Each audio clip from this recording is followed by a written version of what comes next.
بسم الله الرحمن الرحيم. اللهم صل على سيدنا محمد الفاتح لما أغلق والخاتم لما سبق ناصر الحق بالحق والهادي إلى صراطك المستقيم وعلى آله حق قدره ومقداره العظيم. أما المشرف للتيفي لجبا وموبيلا جنفون إسلامي كفولين. السلام عليكم ورحمة الله تعالى وبركاته. أنا إسلامي فنانجنو كتومي بجمعنا ينكونو نو توي أحباء الرسول نو كراك بغوي ni ton nyema baye Seydi Malick Diallo ulu su basi senga sumi nuye ak bunyadi amba Fatimatu Zahra ma alayha salam. Fatimatu Zahra tuye join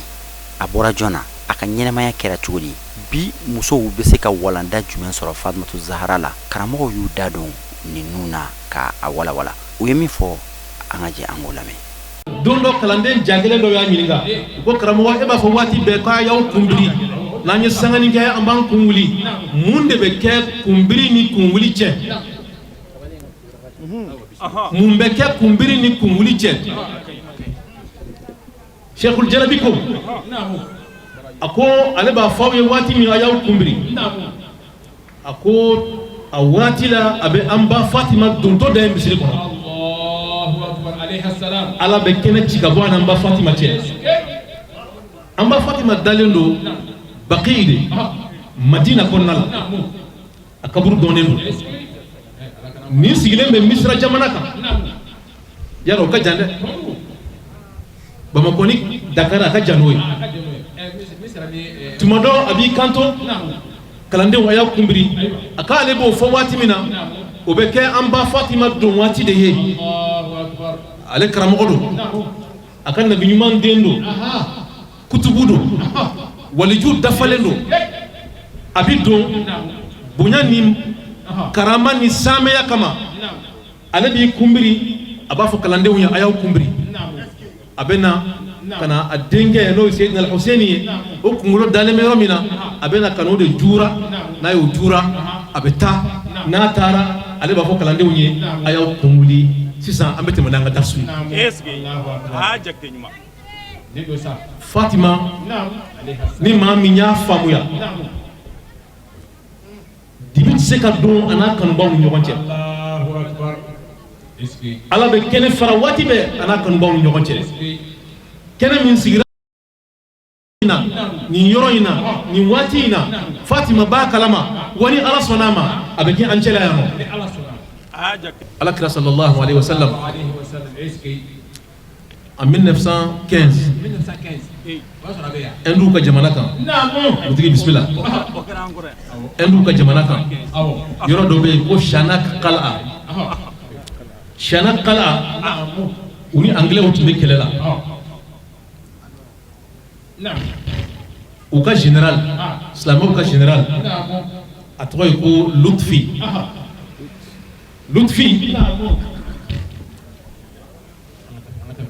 Lutfi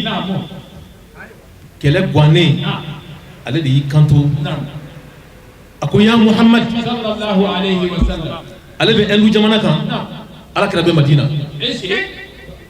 aprena ka ala kira wele ya Muhammad sallallahu alayhi wa sallam al madada ya Muhammad inna kitabaka yuda ala kira niman kamage nimana andeme ika qur'ane angela ubina tlongala de o wati bena wati mima o yasro endu ka wala jubado beno o tumbe hijila wati ale bole hiji barala atara Madina ka beni wati ma 1915 atara Madina ka beni wati ma adone Madina na tara ala kira ka Misri la sallallahu alayhi wa sallam aduna Misri kono ako misri gardien ma min be ala kira kaburu koloshi ako ma ako ana la uhissu bi Muhammadin fi maqamihi ako nete ka Muhammadu santi akaburu kono yano atia Allahu akbar atarami cheko katia katarami ako wallahi katia ina nambe kaburu kuna de njole mba kaburu kuna mente ka santi la kaburu kuna ate kaburu kono Allahu akbar eske jakki cheko ma ako e odon ko jumena ako ndu sukunde ya fonyana Allahu akbar o je o gardien de dara o souffle kasugo ala kirala sallallahu alayhi wa sallam ay ala kira sugola ala kira kuma ako mbalmake ako cɛ min fi ye sɔgɔmada in na ako a ye tiɲɛ fɔ koyi ako ne tɛ yen ako n tɛ yen hali sisan ako n tɛ yen nɔ hali sisan nɔ ako ne bɔlen don n taara siyana kala n taara ɛndiw ka dugu la minnu ni angilɛw bɛ kɛlɛ la ako n taara yen nɔ n taara ka taa n ka kɛlɛkɛdenw dɛmɛ n bɛna ka bɛn nin don in ma alakira sago bɛ diɲɛ la a sago bɛ danfɛnw na ala kɛn bɛ ka sago d'an ma a ka sago kɛ danfɛnw na alakira tɛ se ka koron k'a bila bɔgɔ kɔnɔ ka datugu bɔgɔ la k'a fɔ k'a tɛ se ka bɔ o bɔgɔ kɔnɔna la ko ila qiyami saa alakira t'o mɔgɔ ye alakira t'o mɔgɔ ye sallallahu alaihi wasallam Omar Saïd o de kosɔn ngi ma n ko an ba Fatima alayhi salam n'a bɛ yan an ba Fatima an ye bi su na sigi ka fɔ an bɛ kuma an ba Fatima kan bi mais sigi kun tɛ an bɛ kuma kan dɔrɔn ka tɛmɛ sigi kun ye aw ye an balimamuso sigi kun ye aw ye an denmuso sigi kun ye aw ye an baw sigi kun ye aw ye an musow an bɛ fɛ an ba Fatima aw k'a kɛ modèle ye an bɛ fɛ aw bɛ girinna modèle minnu nɔfɛ diɲɛ kɔnɔ aw bɛ girinna maa minnu nɔfɛ diɲɛ kɔnɔ n'aw kelen bɛ k'u ka palmarèsiw bɛɛ durusi k'a ban n'aw kelen bɛ k'u ka biographies bɛɛ kalan k'a ban n'aw ɲininkara u ka compte minnu bɛ banque la a b'a compte da fɔ an ɲɛna a centime près a b'a fɔ an ɲɛna n'aw ɲininkara a tigi bangena yɔrɔ jumɛn a y'a ka vie kɛ cogo jumɛn na a tɛmɛna sira jumɛn fɛ a balontannaw a artistiw a dɔnkilidalaw a kɛra maa sugu o sugu ye olu de y'an ka modèles ye bi n'an ka musow bɛ coiffure kɛ u b'o coiffure de ladege n'u bɛ mèche min k'u kun na u b'o mèchew de san ka k'u kun na dɔw ye 150 000 francs dɔw ye 200 000 francs u bɛ fini min don u b'o ladege u ka fini don cogo la u ka sakiw u b'a kɛ o kɛcogow la u ka sanbaraw taama cogow bukulu fɛn bɛɛ lajɛlen u b'u ka exemple ta u b'u ka modèle ta Occident de la modèle ɲuman bɛ an bolo modèle ɲumanba sanulengo jaman pire min ɲɔgɔn tɛ diɲɛ kɔnɔ an y'o bila an kɔfɛ k'an nɔrɔ maaw la an ni maa minnu tɛ diinɛ kelen na an n'u tɛ laada kelen na an n'u tɛ cogoya kelen na an tɛ jamana kelen mɔgɔw ye jamana o jamana n'i ɲinɛna i ka kɔrɔlen kɔ i b'a dɔn anw ka kɔrɔlen ye silamɛya de anw ka kɔrɔlen silamɛya donna Afrique kɔnɔ précisément Mali kɔnɔ kabini silamɛya siècle fɔlɔ a donna Mali kɔnɔ Tombouctou b'o kalama Mali empire ba minnu sigira empire Ghanaw empire Mali Songhai empire Mandé ninnu bɛɛ bɛ silamɛya kalama ninnu de y'an ka passew ye an kan k'an ka exemple tirer ninnu de kɔnɔna la an man ka ɲɛbɔ Occident fɛ n'an ɲɛbɔra Occident fɛ an bɛ tigɛ an ka souche la an bɛ kɛ comme sɛ si n'i y'a bila fiɲɛ la fiɲɛ b'a sago k'a la a bɛ taa n'a ye yɔrɔ min ka d'a ye parce que lasili t'an na f'an ka segin a lasili ma f'an ka segin an ka religion ma f'an ka segin an ka diinɛ ma f'an ka segin Fatima Zahra ma alayha salam Fatima Zahra alayha salam an karamɔgɔ Muhammad Iqbal ako nasabul masihi bana li maryam siratan بقيت على طول المدى ذكراها والمجد يشرق من 3 مطالع في مهد فاطمة فما أعلاها هي بنت من هي زوج من هي من من ذا الذي من ذا يداني في الفخار أباها هي ومضة من نور عين المصطفى صلى الله عليه وسلم هادي الشعوب إذا تروم هداها ولزوج فاطمة بصورة إذ أتى تاج يفوق الشمس عند ضحاها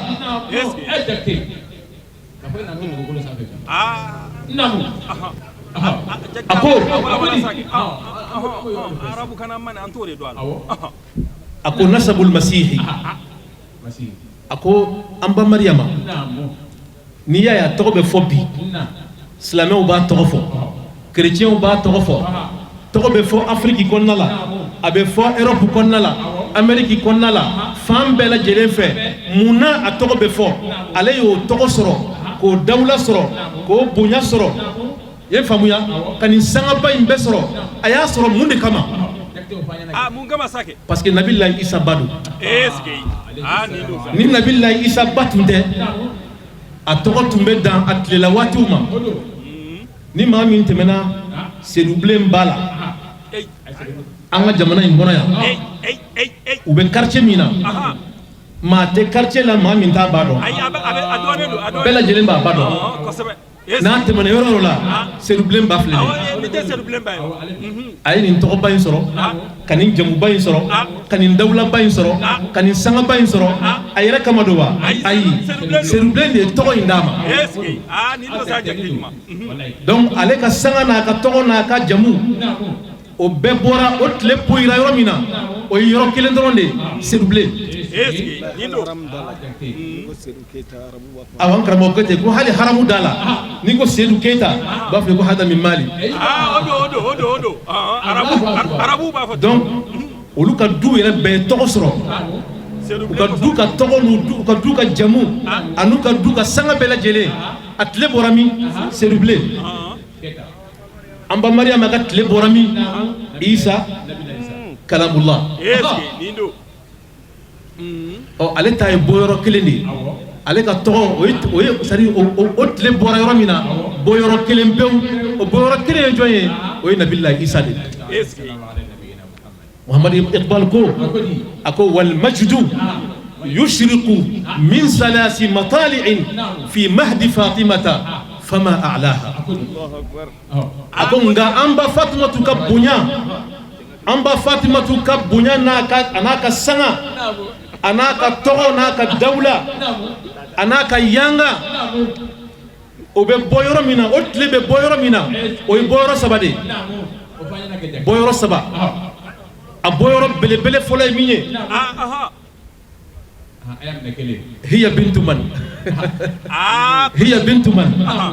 jɔn den don jɔn de den don Muhammadul Mustafa sallallahu alaihi wasallam diɲɛ tigi ani lahara tigi ale fa de y'o ye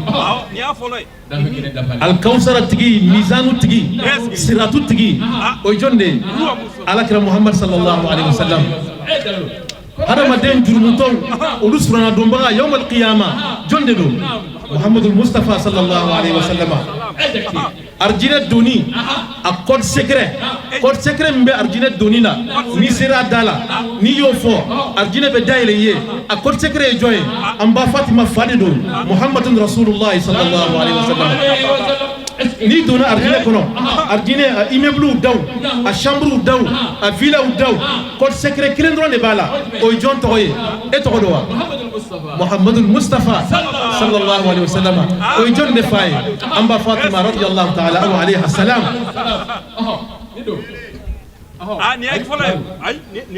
ni k'i bɛ tɛmɛ ni an ba Fatima a bɔra jɔn na Alakira Muhammad ni k'i bɛ Alakira ɲɛfɔ kɛnɛ in kan bi kɛnɛ in bɛ yɛlɛma ka kɛ Alakira ye donc ale ka tile bɔyɔrɔ a ka tɔgɔtigiya a ka jamutigiya k'a lakodɔn ka sanga d'a ma ka sara d'a ma ka dawula d'a ma ka bonya d'a ma ka manjiya d'a ma o sɔrɔla mun de fɛ parce que a bɔra Alakira Muhammad la sallallahu alaihi wasallam jom se ko fo ay rama namo ote bi hali kunu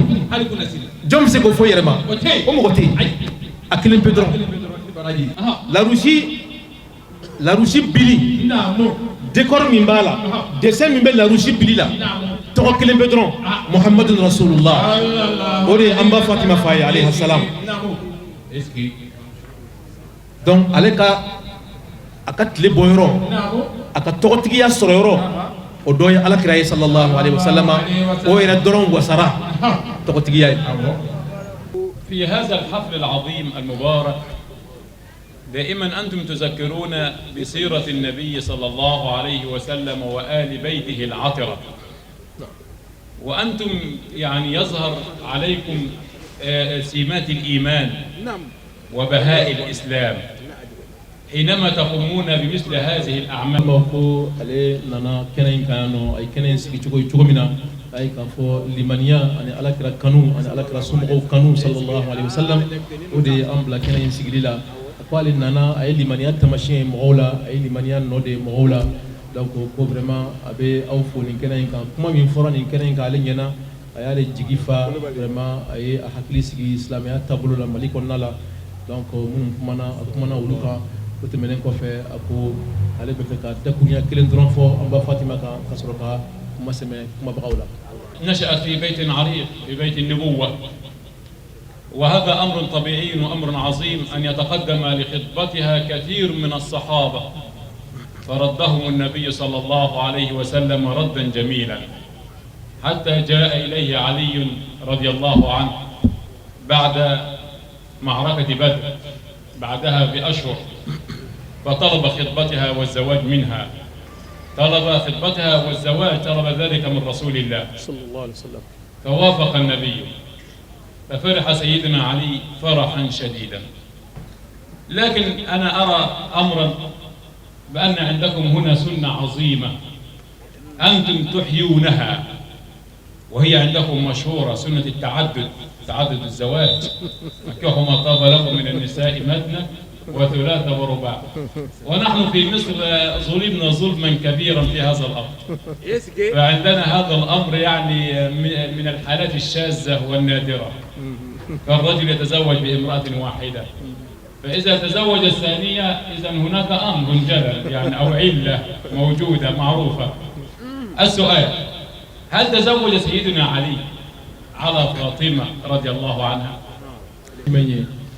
ko tuma min na alakira seginna ka bɔ badiri kɛlɛ la ka bɛn sunkalo ma ani sahabaw nalen maa caman nana k'u bɛna an ba fatima fadaliya hasan ba isa jallo ba donc san 18 na cɛw commencera ka bɔ a nɔfɛ, donc Seydina Abubakari bɔra a nɔfɛ, alakira ye o lasegin segin cogo ɲuman na, Seydina Umar bɔra a nɔfɛ, alakira ma sɔn k'a d'o ma, a y'o fana lasegin segin cogo ɲuman na, donc Seydina Ali o nana bɔ a nɔfɛ, o bɔlen a nɔfɛ min kɛ alakira y'a di Seydina Ali ma, a dira Seydina Ali ma ko question ye fɛn min ye sisan nɔ, ɲininkali ye min ye, alakira kelen kɔfɛ an ba Fatima di Seydina Ali ma, est-ce que Seydina Ali ye muso wɛrɛ furu ka fara an ba Fatima kan wa? A ko Mali la, a ye kuma min fɔ ko Mali la yan, alakira ka sunna dɔ bɛ yen, anw kɛlen bɛ k'o kɔlɔsi kosɛbɛ, anw kɛlen bɛ k'o ɲɛnamaya yan kosɛbɛ. Ayiwa, ne ka kuma tɛ dɛ, a ko ka kuma don, a ko alakira ka sunna ye min ye, cɛ kelen ka muso caman furu, awɔ, ko ka caman furu, donc ko o sunna in ko Mali kɛlen bɛ k'a ɲɛnamaya kosɛbɛ, k'a ka bon Mali kɔnɔ yan kosɛbɛ, mais olu fɛ yen Misira jamana kan, malgré que olu ye silamɛw ye, n'i ye muso filanan furu ko a bere n'a kɔrɔ, a ko bɛ juguya kosɛbɛ dɛ. Ba Fatima di Seydina Ali ma, ni Seydina Ali y'a furu, furu kɛlen kɔfɛ, est-ce que an ba Fatima muso wɛrɛ farala kan wa muso wɛrɛ ma fara kan de? Point d'interrogation. Ɔ k'a bɛ n'o de jaabi sisan. أيوة باسيتي بنت عقبة ابن أبي معيط،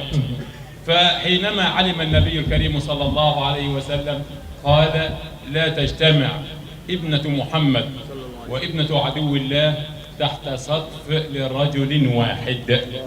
المسلم يلا. ona tabela jeli tumamina Sayyidina Ali amba Fatima furulen kɔfɛ a y'a laɲini k'a fɔ ala k'a bɛna filanan ta a bɛna jɔn kɛ filanan ye a bɛna alakira juguba dɔ de denmuso ta k'o kɛ filanan ye min ye alakira kɛlɛsɛni bolo la magan kɔnɔ ka alakira mafiyaya ka alakira dɔgɔya ka alakira neni ka alakira kɛlɛ ka don alakira n'a ka ci cɛ o denmuso n'a tɔgɔ ye ko Juwayriya Sayyidina Ali taara ɲɛ b'o de fɛ k'a b'o de furu ka fara ba Fatima kan ko alakira bɔra sallallahu alayhi wa sallam a ko la uharrimu halalan wala uhallilu haraman a ko n tɛ ala ye fɛn min daga n t'o kɛ haramu ye ala ye fɛn min haramuya n t'o fana daga nka n bɛ n kali ala la Sayyidina Ali n'a k'a bɛ ala jugu alakira jugu k'a b'o denmuso de ta k'o fara alakira denmuso kan o tuma n bɛ n denmuso bɔsi a la ala jugu ni alakira jugu o ni alakira den olu tɛ jɛ ka fara ɲɔgɔn kan so kelen kɔnɔna la o tɛ kɛ fiyewu alakira ma sɔn ka mɔgɔ wɛrɛ den ta ka fara a denmuso kan surtout a jugu den. عنه إكراما لأبيها ولها ولكن بعد أن توفاها الله فعل سيدنا علي مثل ما يفعل الماليون. ay amba Fatima bonya ay adana kelema ay dem soro amba Fatima fe ay Hassan soro ay Hussein soro ay Muhassin soro Kulsum soro mais nunum bela jelen fatura عليهم جميعا السلام فقطتو الحسن اني الحسيني دونك ام فاطمه فاتوره فاتولن كوفي سيدنا علي مسورتا كتلك دورتا فناتا دونك فو مسوداني نيو اكرا سيدنا علي مالين دي ولا سا فاطمه تا كودي nga ko rawe ko kono yana ngata ambo fo mo gaw nyana o jumen sage an koroke al Hussein Jakte ne ñagalen tundo ala me do farala ko bawo kada kan akana ga mo kono ko do farla nga ñagali ka ay kuma min fo suina o tede sura kana nasigi sano ay kuma do fo arabu kana an ko kuma en korop aya masra ama korofo awni bil adabi wal adib doni ani ladabu min bala bawo ciako aka kumana ako ko alebe iktibasu yani abaka doni tamuyon tugu al Hussein Jakte ka donna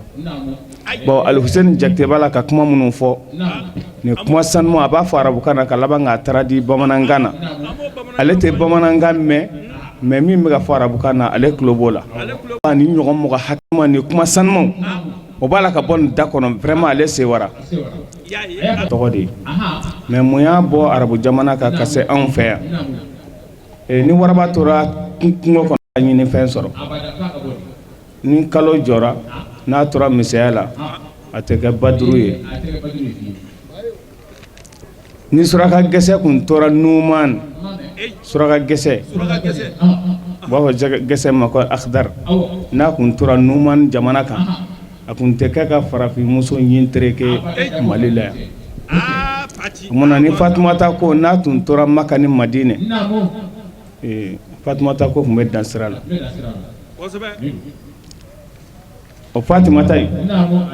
hakili sɛbɛnfɛnw y'a fɔ an ɲɛna alayhi salam ala kira y'a tɛgɛ minɛ k'a tɛgɛ da tɛgɛ kɔnɔ a ko ni jeli b'ale la ko nin de y'a jeli ye bon kira talen kɔfɛ ni kira tun bɛ na Fatumata de tun bɛ kɛ kira ye ni muso kun kan ka kɛ kira ye o ko Fatumata in de ma ko Fatumatul Batuli manakimu minnu b'a la ani xulku minnu b'a la n'an ka ma da maga la su in na an bɛ si ka kuma fɔ fajiri a tɛ ban Fatumata cɛla Batula tun don an kɔrɔkɛ y'a fɔ sisan ko musow ka a lajɛ Fatumata tun bɛ cogo min na mɔgɔw k'a ladege a bɛ ka kumaba de fɔ nin ye dɛ n'i y'a lajɛ jamana in san damadama in kɔnɔ marimariw ni filetɔ minnu nana marimari ni filetɔ minnu nana an ka musow y'u ladigɛ kojugu an denmusow y'u ladigɛ an kɔrɔmusow y'u ladigɛ nka n'u tun sera ka Fatumata ko o de tun bɛ fisaya kosɛbɛ bon an balimakɛ y'a fɔ sisan a ko an ba Fatumata tun bɛ a b'a si wugu la a bɛ kuranɛ kalan don dɔ la Alakira sallallahu alaihi wasallam a nana don an ba Fatumata kan a bolo kelen kɛ ka alikama mugu ta alikama kisɛ ta a b'a kɛ wugu la a bɛ bolo kelen dɔ in kɛ k'a munumunu belebele in ka kegun kojugu Ala ye kodɔn d'a ma a y'i sigi a ye wugu kala minɛ a ko an ba Fatumata ka alikama k'a la ale yɛrɛ b'a si a tora ka alikama k'a la sɔɔni dɔrɔn wugu kumana a ko Alakira sallallahu alaihi wasallam a ko n bila Fatumata ka alikama k'a la a tora k'a k'a la wugu tora ka munumunu a yɛrɛ ma a tora ka munumunu a yɛrɛ ma fo sini banna waati min na wugu ma jɔ wugu tora a bɛ kasi f'a kasi ka mɔra i n'a fɔ tamaro juguru kasira Alakira sallallahu alaihi wasallam Alakira y'i bolo da wugu kan a ko i makun a ko n tɛ makun abada fo an nɔrɔ min bɛ tile la tɛmɛ o tɛmɛ n b'a ye a bɛ n ye Jibrila jiginna o yɔrɔ bɛɛ ka Ala ye tile nɔrɔ ɲɔgɔn a hɛrɛ a y'o ba 70 a b'o d'i ma lahara k'i bila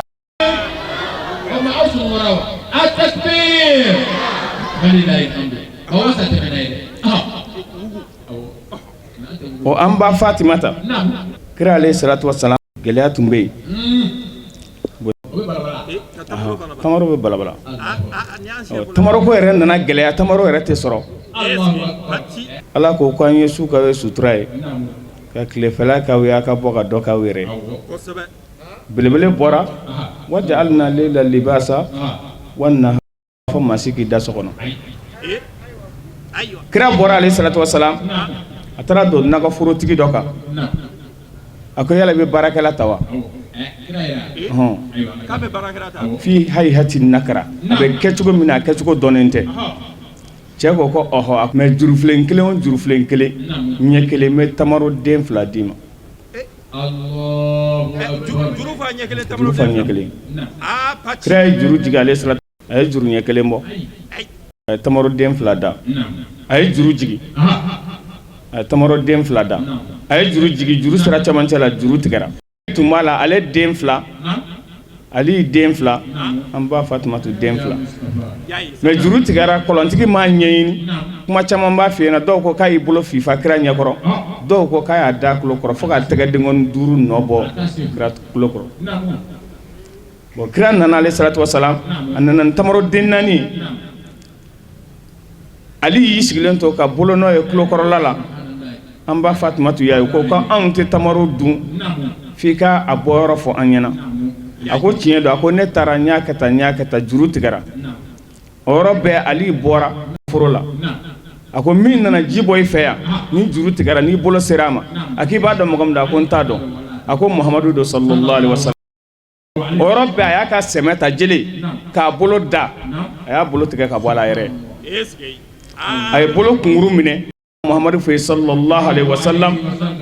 a ko ne kun t'a dɔn e Muhamadu don mais n ye n bolo tigɛ Ala kama e kira kama Muhamadu ko k'a kun ma se bolo tigɛ la a ye bolo kunkuru in minɛ a ko Ala a y'a sɔrɔ a nɔ la min kɛ bolo nɔrɔ la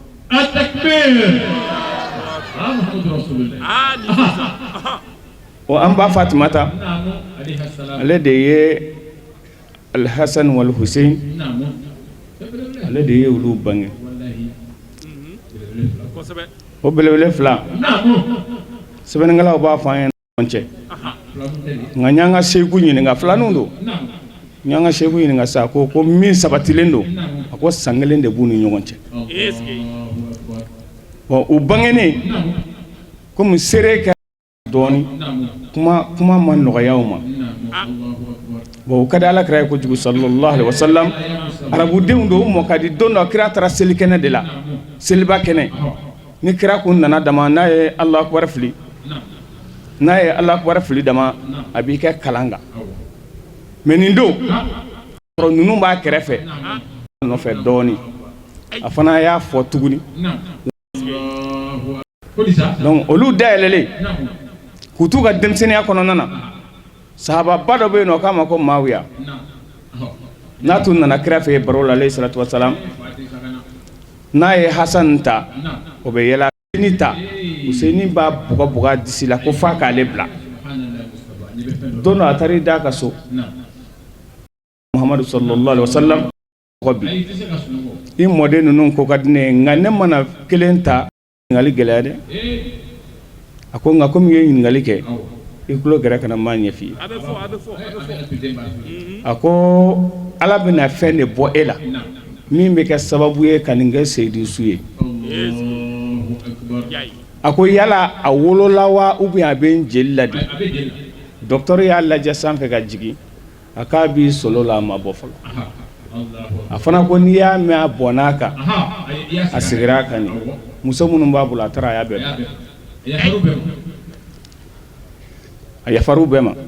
tumana min na kalifaya nana se Seydina Abubakar ma o ka waati tɛmɛna ka na se Umar ma o ka waati tɛmɛna ka na se Usman ma o ka waati tɛmɛna tumana min na n'o sera u y'a kɛ ɲɔgɔn sama ye min kɛ ale wulila k'i sen don a la a fɔlen don ale tulo ye ko ninnu tɛmɛnen kɔfɛ ko n'a kɛra fanga ye bɛɛ ko min bɛ sigi a la k'o bɛ kɛ jahanamaden ye o ɲɔgɔn sama min nana ale wulila k'i jɔ ja ka kɛlɛ kun b'a la o kumana mɔgɔw samana nɔfɛ f'ale kɛra ɲɛmaa ye u ko cɛgana ka ɲɛmɔgɔya k'a ma n'i ye cɛgana kɛ alimami ye ou bien i y'a kɛ dugutigi ye a bɛɛ ka fisa k'a ye alimami bɛɛ ou a ye dugutigi bɛɛ ye o kumana a y'a lajɛ a ko i jɔ n ka muso dɔ furu muso min si kɔrɔbayara dɔɔni ka kuma surunya a nana ka na muso dɔ ta ale yɛrɛ miirila muso in tɛ den sɔrɔ bilen muso in si kɔrɔbayalen don Ala nana kɛ latigɛw donna ko la ɲininka ko e dun ye kɛlɛ kɛ pour que ka jɔyɔrɔ in sɔrɔ a ko kira ko Seydina Ali talen kɔfɛ k'a bɛ kɛ fanga de ko ni mɔgɔ mɔgɔ m'i kɔlɔsi k'i bɛ jahanama sɔrɔ ko kira mɔden o ka taa jahanama kɔnɔ o tɛ kɛ ne ɲɛna ne ye kɛlɛ kɛ mun kɔsɔn ne ka sigi ale nana den min sɔrɔ o la o den a y'o tɔgɔ da ko Yazid Muawiya a den o nana ka nin da Yazid ba a nana den min sɔrɔ o fana de ye den wɛrɛ sɔrɔ o de y'o tɔgɔ da ko Yazid ka kuma surunya ye ka bɔ kɔrɔfɔ la ni bɔnsɔn bɛ dugukolo kɔ ka sirifu la a bɔra nin cɛ fila ninnu de Ala kira talen kɔfɛ n'i bɛ Ala ka bonda ɲini i bɛ taa ɲini Ali Badara ka bonda la Ali Badara ka bonda tɛ dɔwɛrɛ ye o ye an ba Fatumatu ka bonda de bi ko mamalɛnw bila ko la koyi Fatumataw caman kɔrɔla dugukolo jukɔrɔ sa koyi a nani nin da Huseini kan ka Huseini kɛlɛ balimamuso dɔ tun bɛ Huseini bolo a tɛnɛmuso ye finikolon dɔ d'a ma dɔw ko a y'a siri golojalan na bɔgɔ dɔ b'a kɔnɔ ko n'i ye nin bɔgɔ in kulɔri ye dugukolo la don min na ko Huseini bɛ seyidisuya ɲini o bɔgɔ in yiralen a la a fana ma tɛmɛ o yɔrɔ kan tumana min na ni Yazidu nalen do kɛlɛbolo da Huseini da la u nana se jida dɔ la Yazid n'a ka mɔgɔw de b'u ni ji cɛ n bɛ kuma dɔ de nɔfɛ ko in na a ko Yazid ka mɔgɔw ma a ye bɔ an ni ji kɔni cɛ an ka ji min u ma sɔn ka b'u ni ji cɛ Huseini ye den yɛrɛnin dɔ kɔrɔta k'a jira k'a y'a kɛ nin kɔsɔn Ala kɔsɔn a ka bɔ an ni ji cɛ mɔgɔ minnu bɛ kɛlɛ la u bɛ seli fana koyi dɔ y'i to jama na ka biɲɛ bila den na ka na den sɔgɔ a kɛrɛfɛ fo ka taa biɲɛ bɔ fan dɔ in fɛ nka Huseini y'i daji k'a la min kɛ a kɛra i n'a fɔ foyi ma k'a la yɔrɔ maa min bɛ se o la o bɛ se ko la o tumana min na ni seli waati sera ni Yazidu seli a tɔgɔ de Huseini selila ni mɔgɔw ye a kasira ka kasi dɔw ko fo ɲɛji bɛ jigin a Bamakɔ sira fɛ o k'a kasi kun ye min ye a ko jama min selila ni ale kɔfɛ a ko ni maa fila tɛ a k'a bɛɛ ye jahanamaden de a k'a bɛɛ bɛ taa jahanama kɔnɔ a ko Ala y'o de yira ale la abala ka mɔgɔw waaju be mɔgɔw waaju tuma min na a ye la soga k'i jɔ dɔ y'a to soga ka filasi sama filasi taara ka taa sɔgɔ tuma min na a binna ka bɔ so kan dɔw b'a f'i ɲɛna biɲɛda 60 ni kɔ ou bien 70 ni kɔ de yera la Yazidi ye mɔgɔ bila jɔn de bɛ se ka taa nin kunkolo tigɛ mɔgɔ fɔlɔ min nani jɔ a kunna a ko jɔn don a ko ne kari don a ko i nana mun na a ko Yazidi ko n k'i kunkolo tigɛ a ko yala e ka kira ye jɔn a ko Muhamadu sallallahu alaihi wasallam a ko aljinɛ tile a bɛ dayɛlɛ cogo di a kɔdi ye min ye an kɔrɔkɛ y'o fɔ sana ko la ilaha illallah muhammadu rasulullah a ko i ka kɔrɔ ye jumɛn ye ko alikaba a ko i ka kitabu ye jumɛn ye ko kuranɛ a ko n kunkolo filɛ k'a tigɛ o ye bamuru da o ko ne t'a tigɛ dɔwɛrɛ nan'i jɔ a seginn'o kelen kan o y'i kɔ don sabanan nana a ye nin bɛɛ fɔ o ɲɛna o bɛɛ o ye kunkolo tigɛ ka bɔ kan da la jeli bɛ suru duguma wagati min na fɛn o fɛn ko ɲɛ kisɛ b'a kun dugukolo kan k'a ta mɛnɛmɛnɛ na ka taa bila sama na a bɛɛ jeli tɛmɛtɔ y'a ɲɛkɔrɔ a don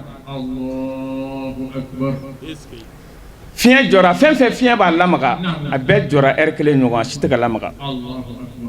o mun ye fagali kɛ sa o ko cɛ min kini ka ɲi cɛ min numan ka ɲi cɛ min fa ka ɲi cɛ min ba ka ɲi cɛ min mɔkɛ ka ɲi ne de kɛra sababu ye k'o kunkolo tigɛ o de y'a to n b'a f'i ɲɛna kuma caman na i bangebagaw ka histoire ɲini n'i y'a y'an sigilen bɛ nin kɛnɛ in kan bangebagaw don ni fa ni ba ɲɛna dɔrɔn a banna dama wakɛ y'a fɔ an ɲɛna a ka tabiliku nidayi kɔnɔ a ko fa awalu khabsul ma'i kabsul manabihi wa awalu khabsul mar'i kabsul manakihi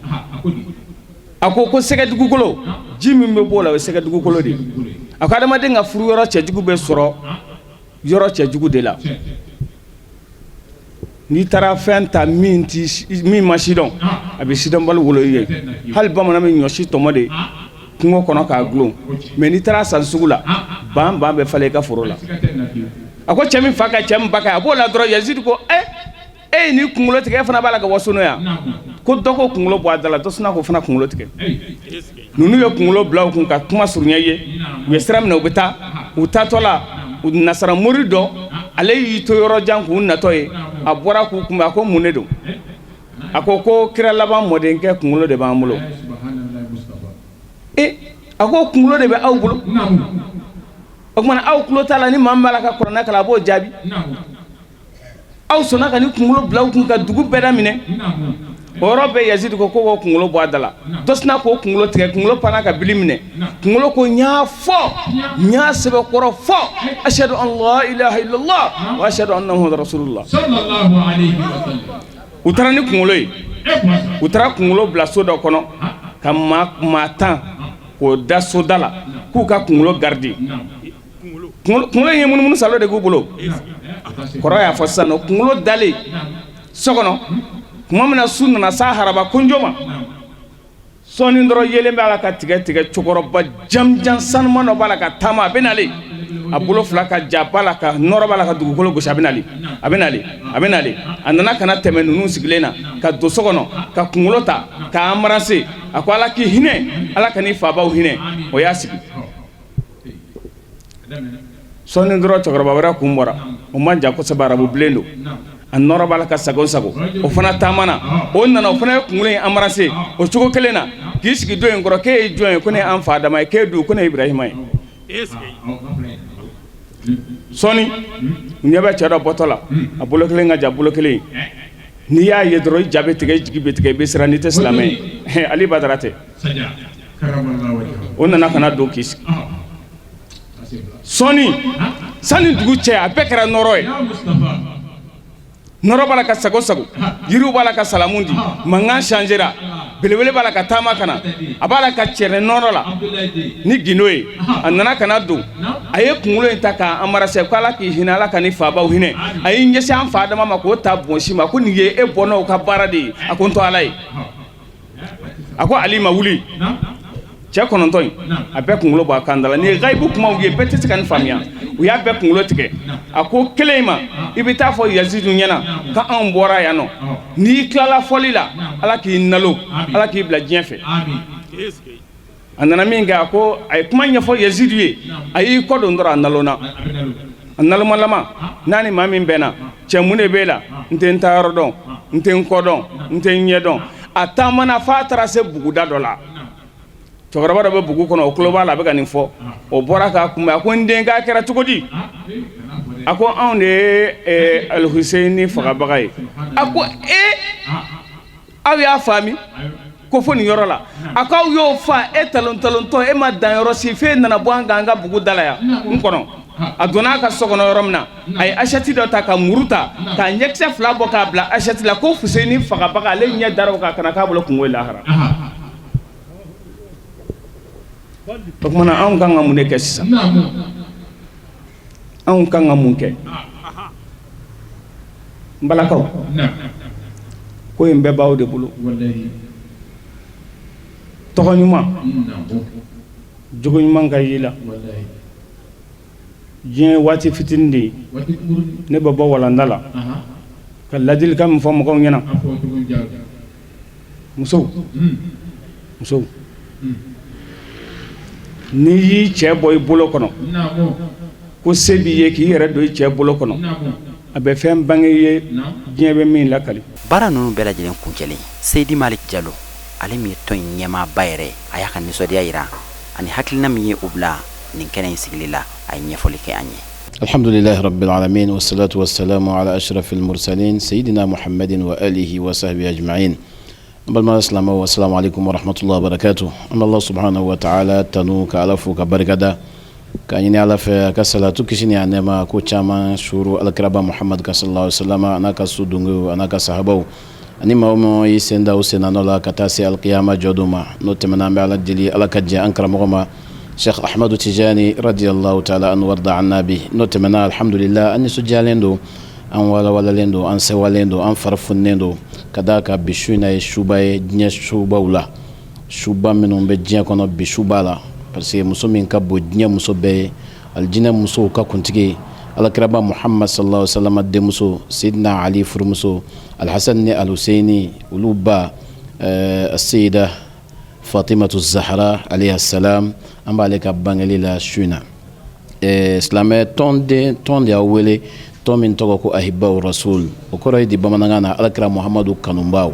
denmisɛnninw de don u faralen ɲɔgɔn kan siège bɛ commune 5 na mais an sigiyɔrɔba ye Torokɔrɔbugu ye alimami Cɔrnɔ Musa Jalo ka so denmisɛnnin jɛkulu don a faralen don ɲɔgɔn kan a bɛ san dama dama bɔ fɛn o fɛn tɔgɔ ko silamɛya donbaw an b'a don bɛɛ lajɛlen ɲɛnamaya bi su in na ta o ye an ba Fatima ka su ye an t'a ale ɲɛnamaya mawulidu su dɔrɔn an ba Fatima ka mawulidu su dɔrɔn an b'ale ɲɛnamaya san kɔnɔ kalo dama dama an y'a tɔgɔ da a su ɲɛnamayali an y'a tɔgɔ da an fɛ ko la nuit de Fatimatu Zahra an ba Fatima ka su a ɲɛnamaya kun ye mun ye parce que an y'a ye bi lamɔ tiɲɛna an y'a ye bi jogo ɲumanya o bɛ ka bɔ an ka dugu la maloya ni saamɛya o bɛ ka bɔ an ka dugu la yɛrɛ dɔn ani ala dɔn ni alakira dɔn ni alakira somɔgɔ kanu olu bɛ ka bɔ an ka dugu la anw dun ye diinɛ ɲɛmɔgɔ ye an bɛ alakira de ladege sallallahu alaihi wasallam alakira ko an ma sallallahu alaihi wasallam ale ka cikun min b'ale la ale ka mission ye jumɛn ye ka na jogo ɲumanya dafa an y'a ye bi an denmusow an balimamusow an dɔgɔmusow u bɛ maa wɛrɛw de ladege u bɛ ɲɛbɔ maa wɛrɛw de fɛ maa minnu ni diinɛ t'u la dɔɔni t'u la danbe t'u la ka u kan ka min ladege u b'o to yen donc an ye nin su ta an bɛ baro kɛ an ba Fatima fɛ k'a fɔ an denmusow ye yan'a ka ɲɛbɔ maa wɛrɛ fɛ k'u ka fini don cogo ladege k'u taama cogo ladege k'u kuma cogo ladege k'u ka ko bɛɛ ladege o ladegeli min a tɛ foyi ɲɛ aw ye diɲɛ la a tɛ foyi ɲɛ aw ye lahara fo n'a ye min tiɲɛ a ka maa ladege maa min la ladegeli o b'aw nafa diɲɛ la a ladegeli bɛ aw nafa lahara a ladegeli bɛ aw sama fo k'aw don alijinɛ kɔnɔ o ye jɔnni ye o ye an ba Fatima ye alayha salam an ba Fatima ala ka jɛn b'a ma ala ka kisi ni ala ka nɛɛma b'a ma aw bɔra k'a mɛn karamɔgɔw da ala y'a bonya fan bɛɛ fɛ a ye fa ɲuman sɔrɔ a ye ba ɲuman sɔrɔ a ye cɛ ɲuman sɔrɔ a ye den ɲuman sɔrɔ mais an ba Fatima ma d'aw ma an ba Fatima yɛrɛ kun ka ɲi a ka fa ne fa ye alakira ye a m'o titiri d'a kan k'a yɛrɛ bonya a cɛ ma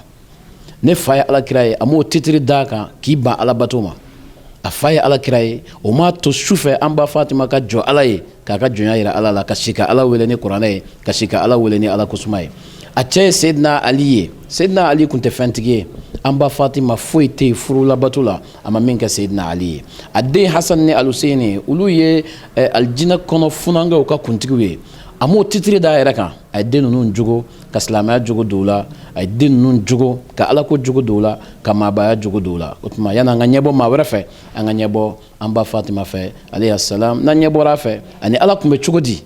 k'o dɔn k'o ladege a n'a a fa tun bɛ cogo di ni bi denmuso y'o dɔn a n'a ba tun bɛ cogo di bi denmuso y'o dɔn u n'u faw n'u baw ladon a n'a furucɛ tun bɛ cogo di ni bi furumuso y'o dɔn u n'u furukɛw ladon a y'a denw dilan cogo di ka jogo ɲuman dɔw la ni bi muso y'o dɔn u bɛna den ɲumanw dilan an ye den ɲuman minnu n'a bɛna silamɛya nafa den ɲuman minnu n'a bɛna jamana yɛrɛ nafa den ɲuman minnu n'a bɛ diɲɛ bɛɛ nafa o tuma sigi kun ye nin de ye k'an denmusow wele k'an balimamusow wele u kana ɲɛbɔ fɛn wɛrɛ fɛ u ka ɲɛbɔ an ba fatima fɛ alayhi salam o kuma laban ka bɛɛ fo aw yɛrɛ jama ye alhamdulillah jamana in bɛ cogo min na bi k'a fɔ mɔgɔw ka se ka ni ɲɔgɔn jama fara ɲɔgɔn kan foyi t'o se fo alakira ko sallallahu alaihi wasallam fo ala ko o tuma nisɔndiyara an bɛ bɛɛ lajɛlen fo tɔndenw bɛɛ bɛ fo nabagaw an ye minnu invité an yɛrɛ ɲɛ b'a la alimamiw bɛ yen sherifuw bɛ yen dɔɔnibaw baw bɛ yen u bɛɛ y'u ka ciw bila ka na an bɛ bɛɛ lajɛlen fo ka bɛɛ lajɛlen barikada k'an ka télévision so fana fo k'an ka karamɔgɔba fo n'o ye Cheikh Seyd Sherif Madani Haidara ka ala deli a ye sijani kɛnɛ labanko ɲuman ala k'o di an n'aw ma ka dugawu kɛ télé baarakɛlaw bɛɛ ye ya rabbi ala ka télévision so taa ɲɛfɛ ala ka an yɛrɛ bɛɛ kunnaja jɛkulu min ye na organiser n'o ye Ahibaw Rasulu ye ala ka barika don tɔndenw bɛɛ la ala k'an bɛɛ taa ɲɛfɛ ala k'an sago di san caman an ka jɛ ka nin kɛ ala k'o kɛ ala kira kosɔn salli ala Muhammad wassalamu alaikum warahmatullahi wabarakatuh. An bɛ Alahu taala deli ala ka san nataw fana jira an na lahara don tuma min na a bɛ fɔ Fatumatu Zahara ye k'a ka don alijinɛ kɔnɔ n'a b'a fɔ ko ayi ko f'ale ka furu nafolo ka sara ye n'a bɛ fɔ a ye k'a ka furu nafolo ye jumɛn o ye ale kanubagaw ko f'olu ka di a ma a ka don ni u ye alijinɛ kɔnɔ an bɛ Alahu taala deli a bɛ maa fɔlɔ minnu sugandi ka don n'u ye a fɛ alijinɛ kɔnɔ ala ka an fara olu kan ala ka duwawu bɛɛ lajɛlen jaabi an ye. Assalamu alaikum wa rahmatullahi ta'ala wa barakatuhu.